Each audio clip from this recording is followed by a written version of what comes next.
নমস্কার, সাজ বৌমা চ্যানেল থেকে আমি বৌমা কথা বলছি। আজ আমার শাশুড়ি একটি খুব সুন্দর রেসিপি শেয়ার করতে চলছে, দহি রাজবাড়া। দহিটাকে জল ঝরিয়ে ময়দা এবং নুন নিয়ে মিক্স করে মেখে খুব সুন্দর করে বল বল বানিয়ে এবারে তেলে দিতে হবে। এই যে আস্তে আস্তে ছোট্ট ছোট্ট বল দেখো কি সুন্দর বানাচ্ছে।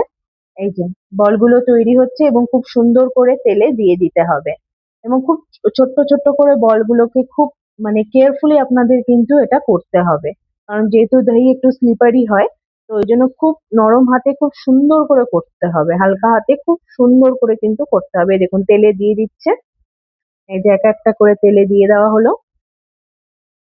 এই যে রাউন্ড করে তেলে দিয়ে দেওয়া হচ্ছে, সবগুলো যে গোল হবে তার কোনো মানে নেই, যে কোনো একটু স্কোয়ার বা রাউন্ড শেপেও আপনারা করতে পারেন বা ওভাল শেপে।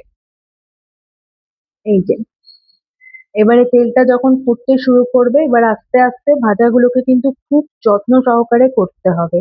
এই যে দেখুন এবার তেলটা ফুটছে। এই যে এবারে খুব আস্তে আস্তে করে নাড়াতে হবে যেন ঘেটে না যায়। দই জিনিসটা একটু স্ক্যাটার্ড করে, তো যেন সেটাকে ঘেটে না, যদিও খুব সুন্দর করে মেখে নেওয়া হয়েছিল, স্ক্যাটার্ড হবে না যেহেতু ময়দা আর নুন আছে। তো অলরেডি কিন্তু ওটাকে ব্যালেন্স করা হয়ে গেছে। এই দেখুন কি সুন্দর করে এটাকে ভেজে নিচ্ছে। হ্যাঁ, যেই লাল লাল হয়ে যাবে এবার আস্তে আস্তে কিন্তু ফ্লিপ করতে হবে এবং সেই ফ্লিপটাও কিন্তু খুব সাবধানে করতে হবে। এই যে তেলটা ফুটছে আর খুব সাবধানে ফ্লিপ হচ্ছে, দেখুন। এই যে খুব সাবধানে কিন্তু ফ্লিপটা হচ্ছে, খুব সাবধানে ফ্লিপ করে নেবেন যেন এদিক ওদিক স্ক্যাটার না হয়। খুব যত্ন সহকারে কিন্তু এটাকে করতে হবে।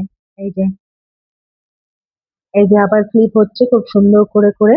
হ্যাঁ, এবার একটা পাশ হয়ে গেলে আবার ঠিক নেক্সট পাশটা করে নিতে হবে। এই দিকটা কিন্তু খুব ইম্পর্টেন্ট জিনিস। এই দিকটা যদি ঠিক থাকে, ভাজাটা যদি সুন্দর হয়, আপনারা ক্রিস্পি করতে পারেন বা একটু হালকা ভাজাও করতে পারেন। কিন্তু যদি ক্রিস্পি করেন তাহলে অবশ্যই খেতে বেশি ভালো হবে, দইয়ের টেস্টটা তাহলে পাবেন এবং খুব সুন্দর লাগবে যদি বেশি করে ক্রিস্পি হয়, কারণ ময়দা নুন আছে। তো দই কিন্তু খুব সুন্দর ময়দার সাথে মিশে যায়, খুব সুন্দরভাবে কিন্তু ময়দার সাথে মিক্স হয়ে যায় দইটা। এই দেখুন, এই যে এক সাইড ভাজা হয়ে গেছে, এবারে উল্টো দিকটা ভাজছেন। এই যে কি সুন্দর করে ভাজছে দেখো, খুব সুন্দর করে ভাজছে এবং খুব ক্রিস্পি ক্রিস্পি হবে এবং খেতেও এটা খুব ভালো হয়েছিল। আর এটা হচ্ছে সুগার সিরাপ। এই সুগার সিরাপটা কিন্তু আগে বানানো হয়েছিল।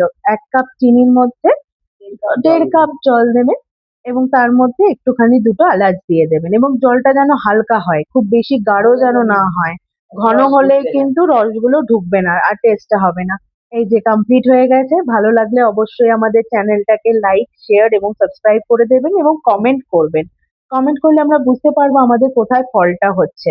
থ্যাংক ইউ, সবাই ভালো করবেন, রেসিপিটা ট্রাই করবেন।